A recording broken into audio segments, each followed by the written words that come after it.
termasuk juga di Indonesia seperti JI, JAD, JAK, MMI, MIT, MIB, banyak sekali organisasi ini yang semuanya berbasis Wahabisme, Salafisme. No doubt. Silakan bantah saya.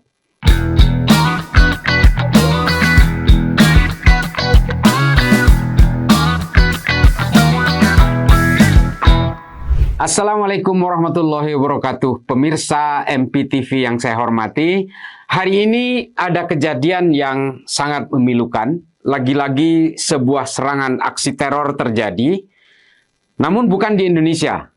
Tapi bagaimanapun serangan ini meskipun terjadi di negara jiran kita, di Malaysia, tapi ini sungguh sangat memilukan hati. Ini adalah pembuktian kepada publik bahwa ideologi kekerasan yang mengatasnamakan Islam ini memang tidak akan pernah mati. Terjadi di Johor, di Malaysia, dini hari tadi, Jumat, tanggal 17 Mei hari ini ya, pada jam 2:30 pagi tadi, kantor Polsek Ulu Tiram diserang oleh beberapa orang, dan kemudian 2 polisi gugur di dalam tugasnya. Mereka ini adalah anggota Jamaah Islamiyah dari sebuah keluarga di Ulu Tiram. Ini sangat menarik untuk kita bahas karena mengapa Ulu Tiram adalah tempat di mana tempat Abu Bakar Ba'asyir dulu bersembunyi di Malaysia. Dan bahkan pada zaman Orde Baru, Abu Bakar Ba'asyir melarikan diri ke Malaysia dan bersembunyi di sana, itu berada di Ulu Tiram, di bilangan Johor Bahru di Malaysia. Dan di sana juga Abu Bakar Ba'asyir mendirikan sebuah lembaga pendidikan Wahabi yang bernama Luqmanul Hakim. Dan di sini kemudian melahirkan banyak orang yang kelak pada masanya banyak melakukan aksi teror di berbagai negara, termasuk juga di Singapura, di Filipina, dan juga di Indonesia.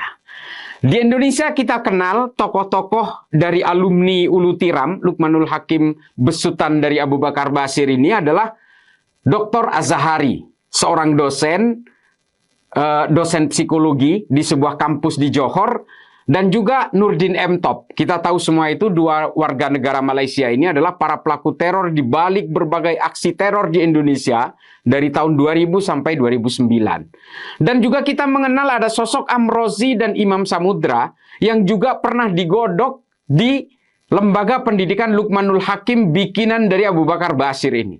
Dan mereka kemudian semuanya menjadi penganut Wahabi fanatik yang akhirnya melakukan pemboman di mana-mana. Ada juga sosok anggota JI yang juga jebolan dari Ulu Tiram ini bernama Slamet Kastari, yang pernah kabur dari penjara Singapura pada tahun 2008 dan kemudian ditangkap oleh kepolisian Singapura dan Malaysia pada tahun 2009. Anggota JI ini kemudian merebak kemana-mana, bahkan juga ketika Abu Bakar Ba'asyir mendirikan sebuah pesantren di Sukoharjo, Al-Mu'min Ngeruki, itu juga kemudian menjadi bibit dari berbagai gerakan-gerakan teror yang mengatasnamakan Islam, yang kemudian melebur ke dalam jaringan organisasi yang bernama Jamaah Islamiyah. Demikian juga dengan kelompok-kelompok teroris yang banyak beraksi di Filipina, di kawasan Kutub Batu, di Marawi, dan juga Filipina Selatan, termasuk kelompok Abu Sayyaf hari ini, juga bagian dari apa yang menjadi warisan dari Abu Bakar Ba'asyir dari Ulu Tiram ini. Ini menjadi menarik, artinya adalah bahwa ideologi kekerasan yang mengatasnamakan agama ini selalu muncul.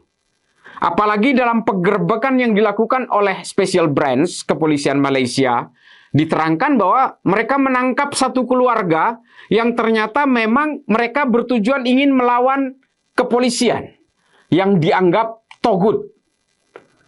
Nah, ini adalah pola-pola yang sudah sangat standar dari berbagai gerakan teror yang mengatasnamakan agama, terutama agama Islam, bahwa orang-orang yang bernaung di bawah satu pemerintahan yang menggunakan undang-undang buatan manusia, mereka akan dihakimi semua sebagai togut, yang halal darahnya dan hartanya berhak dirampas, dan seterusnya, dan seterusnya.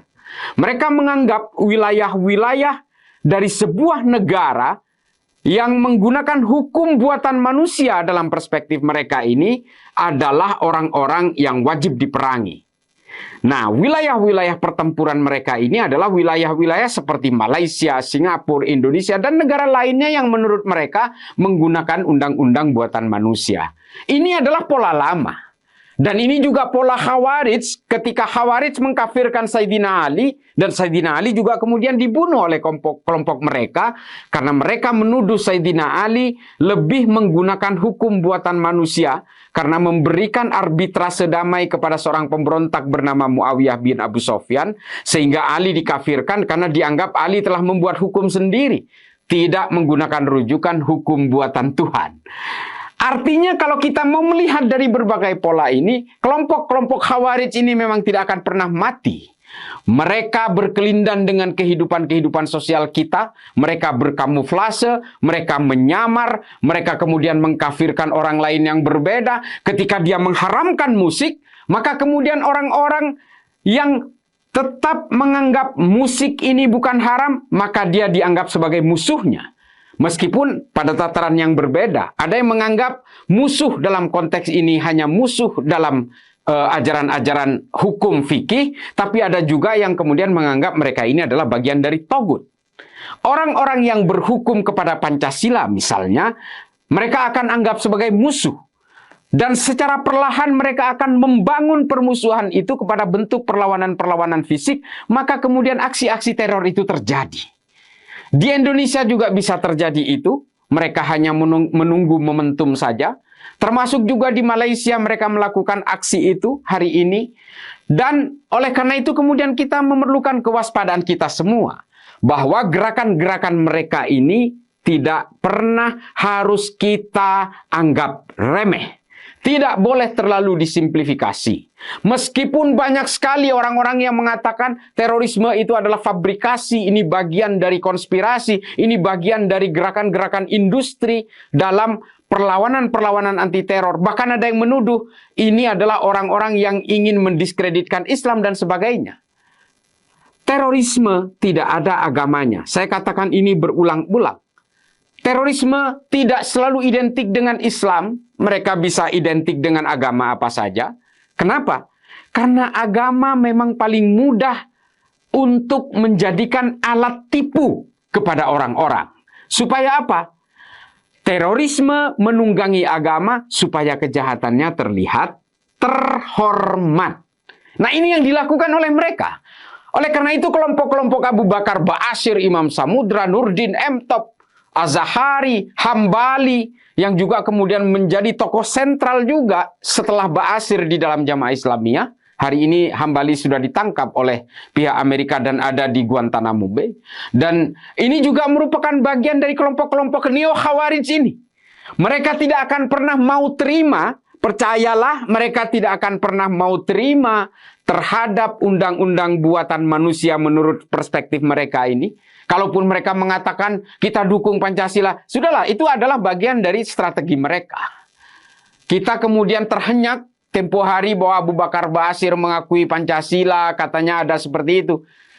Terus terang, saya tidak pernah percaya dengan kelompok ini, karena bagaimanapun legasinya Abu Bakar Ba'asyir masih melakukan konsolidasi dan bahkan masih melakukan teror di Malaysia. Membunuh 2 anggota polisi di Polsek Ulu Tiram hari ini.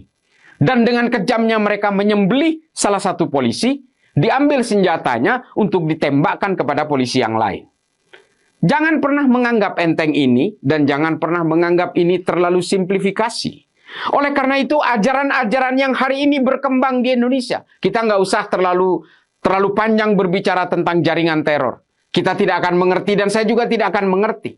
Tapi yang harus dipahami adalah semua terorisme yang ditangkap oleh pasukan anti teror kita Densus 88 di Indonesia hampir 100% berfaham Wahabisme. Saya sering mengatakan, ketika Wahabi di seluruh dunia identik dengan kekerasan, ada kelompok dari Wahabisme ini kemudian yang mengubah namanya menjadi Manhaj Salafi. Ini adalah bagian dari Wahabisme juga. Cuma caranya yang berbeda. Rujukan-rujukan usul fikih dan fikihnya juga sama. dari ulama-ulama yang sama, metodologi yang dipakai juga metodologi al-wala wal-bara, sama seperti yang dipakai oleh jamaah Islamiyah, sama seperti yang dipakai oleh Abu Bakar Basir. Oleh karena itu, teroris di Malaysia yang hari ini menyerang kantor polisi, itu juga menggunakan konsep al-wala wal-bara. Itu bisa diperiksa dan tanyakan kepada mereka. Sama dengan yang dipakai oleh ustadz-ustadz di Indonesia yang selalu mengatakan ini haram, itu haram. Ini ahli bid'ah, ini ahli kuburan, ini penyembah kuburan, dan seterusnya, dan seterusnya. Mereka selalu menyitir soal al-wala wal-bara. Ini adalah pelajaran bagi kita semua. Sepanjang ajaran ini masih merajalela di Indonesia, jangan pernah bermimpi bahwa terorisme di Indonesia akan bisa dihapuskan. Karena memang prosesnya melalui kesadaran kognitif yang sangat perlahan. Tadinya mereka dikenalkan dengan agama, lalu dikenalkan dengan pengharaman-pengharaman. Setelah itu akan ada konsep namanya hakimiyah, menghakimi orang lain yang berbeda. Dan selanjutnya pada tataran pedas terakhirnya, mereka akan mengkafirkan atau yang dikenal dengan konsep takfir ya. Ini adalah pola lama dari gerakan-gerakan Wahabisme yang banyak terjadi di berbagai negara di dunia, di Afrika, di Eropa, wabil khusus juga di negara-negara seperti di negara Asia Tenggara ini. Mereka pada awalnya masuk secara perlahan ke lembaga-lembaga pendidikan, lembaga-lembaga kajian, ceramah-ceramah di masjid. Lalu kemudian mereka mengajari jemaahnya untuk sibuk menghitung dosa orang lain, dan kemudian mengajari jemaahnya untuk gelisah oleh berbagai keimanan yang berbeda. Lalu dibangunlah sekat-sekat untuk menghakimi mereka dan mengkafirkan siapapun yang berbeda, meskipun kepada orang yang juga menganut agama Islam. Hari ini, berbagai pola ajaran-ajaran itu merebak di sekitar kita. Ketika mereka mengharamkan musik, maka mereka juga tidak akan pernah berhenti untuk mengutak-atik orang yang masih menganggap musik itu halal. Mereka mengharamkan rokok, mereka tidak akan pernah berhenti mengutak-atik orang yang menganggap bahwa rokok itu halal. Orang yang ziarah kubur, mereka orang yang juga bertawassul, mereka haramkan semua, sehingga akhirnya terjadi berbagai ajaran-ajaran yang diyakini secara kolektif bahwa ini adalah musuh saya yang harus saya perangi. Ini adalah metodologi yang kemudian membuat orang menjadi teroris. Sama seperti yang terjadi di Ulu Tiram ini.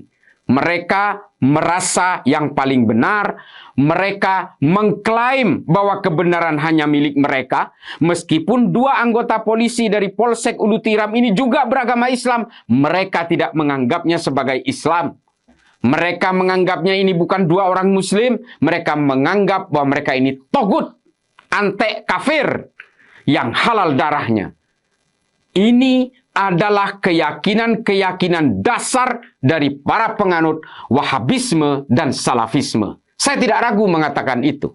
Karena ini adalah metodologi yang sama dari terbentuknya berbagai organisasi teror di seluruh dunia. Mulai dari Al-Qaeda, ISIS, Boko Haram, Al-Shabaab, Hasan Turabi, dan seterusnya, dan seterusnya. Termasuk juga di Indonesia seperti JI, JAD, JAK, MMI, MIT, MIB, banyak sekali organisasi ini yang semuanya berbasis Wahabisme, Salafisme. No doubt. Silakan bantah saya. Semua ini akan menjadi postulat dasar dari gerakan mereka. Kalau hari ini mereka memberikan anjuran-anjuran agama yang agak halus, ini memang modus mereka. Pada ujungnya nanti, orang akan terbangun giroh dan militansinya, menganggap orang lain yang berbeda adalah lawan dan musuh. Jika mereka tidak mau disadarkan, maka mereka juga harus dibinasakan. Ini adalah pemahaman mereka. Awalnya memang halus, seperti ustadz-ustadz yang banyak bicara di YouTube, banyak bicara di televisi. Awalnya memang halus, seolah-olah mereka ini cinta damai, cinta kemanusiaan. Tapi pada akhirnya membangun kesadaran kognitif secara kolektif, bahwa kebenaran hanya milik mereka. Yang salah adalah milik orang yang berbeda. Saya kira itu saja pelajaran dari ini. Mari tingkatkan kewaspadaan itu. Serangan-serangan teror yang terjadi belakangan ini, termasuk hari ini yang terjadi di Malaysia, membukakan mata kita bahwa kelompok Wahabisme Salafisme ini harus terus diwaspadai. Karena pada akhirnya akan membangun kebencian kolektif dan pada akhirnya mereka tidak suka terhadap perbedaan karena cita-cita mereka adalah menghomogenisasi semua orang supaya sama dengan dirinya. Orang yang menolak sama akan dianggap sebagai orang yang harus dilawan dan diperangi. Oleh karena itu, mari kita lawan bersama ajaran-ajaran seperti ini supaya negara ini tetap bertumpu kepada kemanusiaan, kedamaian di bawah naungan ideologi negara yang bernama Pancasila dan demi persatuan dari Negara Kesatuan Republik Indonesia. Sekian, terima kasih atas perhatiannya. Wallahul muwafiq ila aqwamit thoriq. Wassalamualaikum warahmatullahi taala wabarakatuh.